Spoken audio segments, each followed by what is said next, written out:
আমাদের channel apex লার্নিংটি please subscribe করবেন এবং পাশের বেল বাটনটি অবশ্যই প্রেস করবেন যাতে আমাদের প্রত্যেকটি ভিডিও নোটিফিকেশন আপনাদের কাছে অটোমেটিক্যালি পৌঁছে যায়। ধন্যবাদ।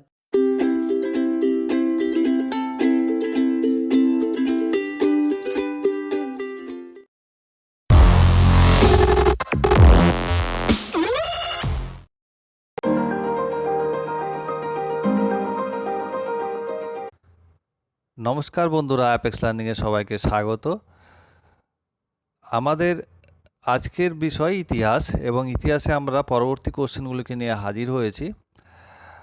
আর আমরা আজকে একটি আইএনএমের ভিডিও বানাবো আশা করছি।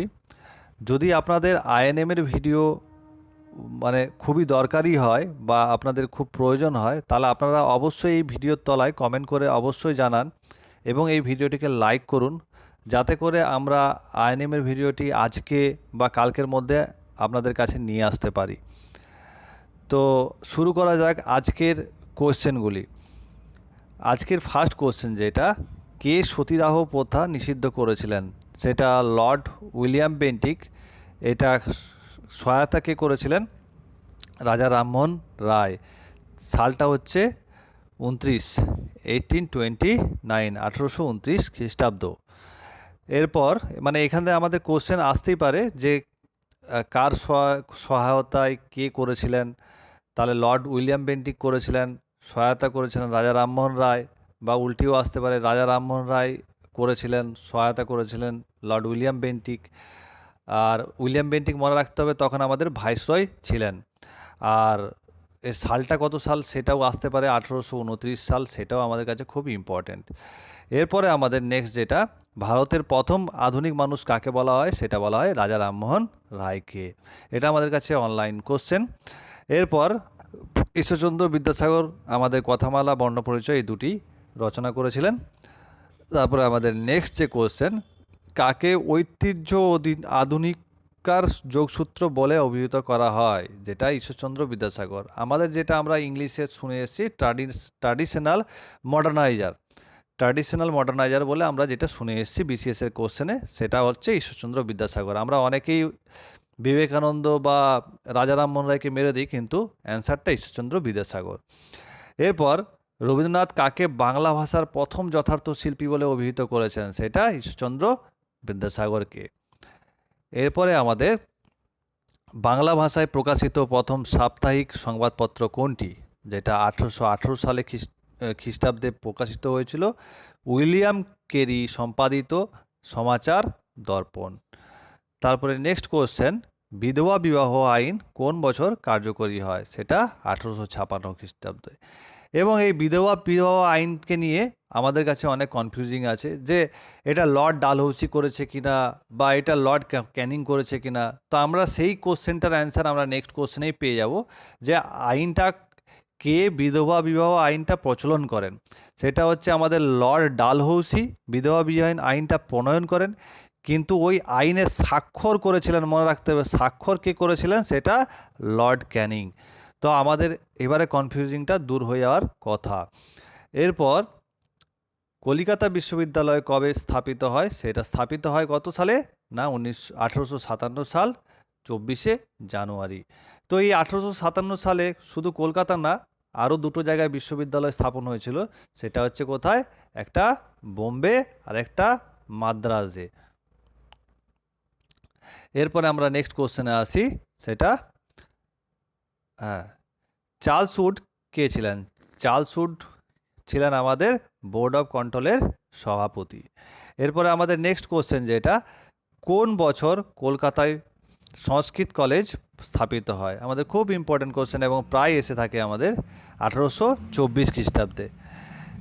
এরপর কোন সালে সতীদাহ প্রথার অবসান ঘটেছিল? সেটা 1829 সাল, সেটা আমরা আগেই বলেছিলাম। এবং আইনটার নাম কি ছিল? সপ্তদোষ বিধি আইন। এই আইনটার মাধ্যমে কিন্তু সতীদাহ প্রথার অবসান ঘটেছিল। এরপরে সন্ন্যাসী বিদ্রোহ কত সালে ঘটেছিল? সেটা 1763 খ্রিস্টাব্দ।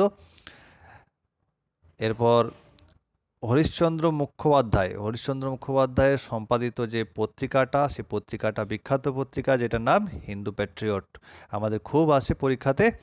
এরপর চুয়াড় বিদ্রোহ কবে হয়েছিল, সেটা 1799 খ্রিস্টাব্দ। এরপর ফরাজি আন্দোলনের সূত্রপাত কে করেছিলেন, সেটা হচ্ছে হাজি সারিয়াতুল্লাহ। ফরাজি আন্দোলনের সূত্রপাত করেছিলেন হাজি সারিয়াতুল্লাহ। নামটা আমাদের খুব ইম্পর্টেন্ট, মনে রাখতে হবে। এরপর ভারতে ওয়াহাবি আন্দোলনের প্রকৃত প্রবর্তক কে, কাকে বলা হয়, সেটা সৈয়দ আহমেদকে। এরপরে আমাদের নেক্সট কোশ্চেন, যেটা কে বাংলাদেশে ওয়াহাবি আন্দোলনের নেতৃত্ব দিয়েছিলেন তিতুমির, যাকে আমরা ফুল নামে চিনি, যেটা মীর নিসার আলী। তো আমাদের কখনো কখনো কোশ্চেন দিতেই পারে, তিতুমিরের আসল নাম কি ছিল, মীর নিসার আলী। এরপর সাঁওতাল বিদ্রোহ কবে হয়, সেটা হচ্ছে 1855 খ্রিস্টাব্দ। এবং এটা মনে রাখার একটা ব্যাপার, 1857 এটা হয় আমাদের মহাবিদ্রোহ, যেটা সিপাহী বিদ্রোহ।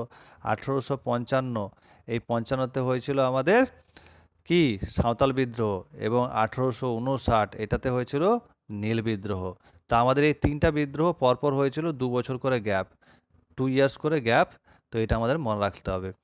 এরপর সাঁওতাল বিদ্রোহের যে দুটো নেতা, তাদের নাম হচ্ছে একজন সিধু, একজন কানু।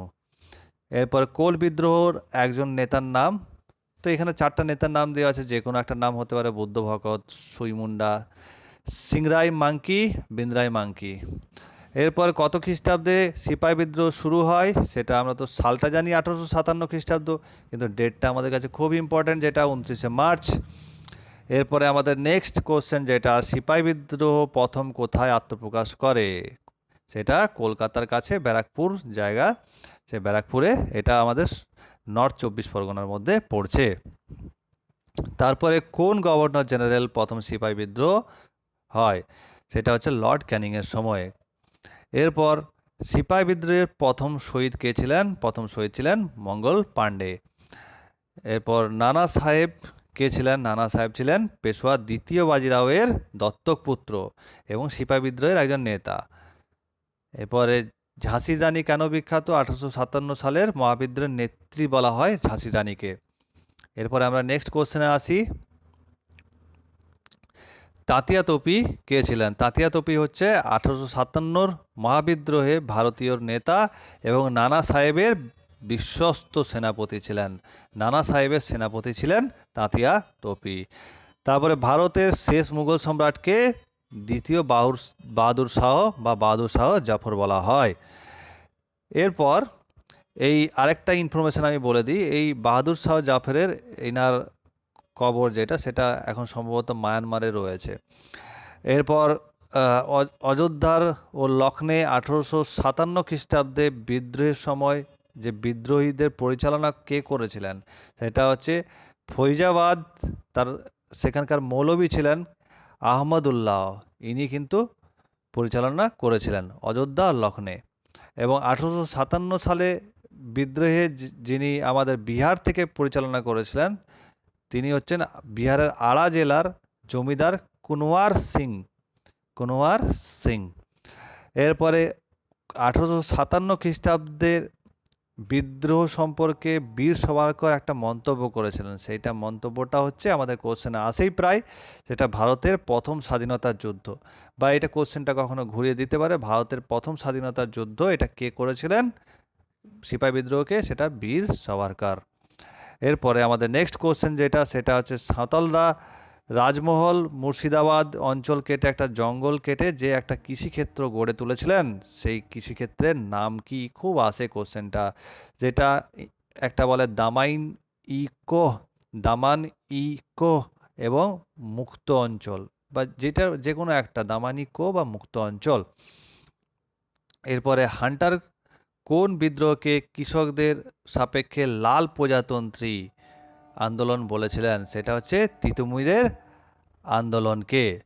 এরপর আমাদের নেক্সট কোশ্চেনে আসি, হ্যাঁ, সকল জমির মালিক আল্লাহ কথাটি কার, কথাটি কে বলেছিলেন, দদু মিয়া।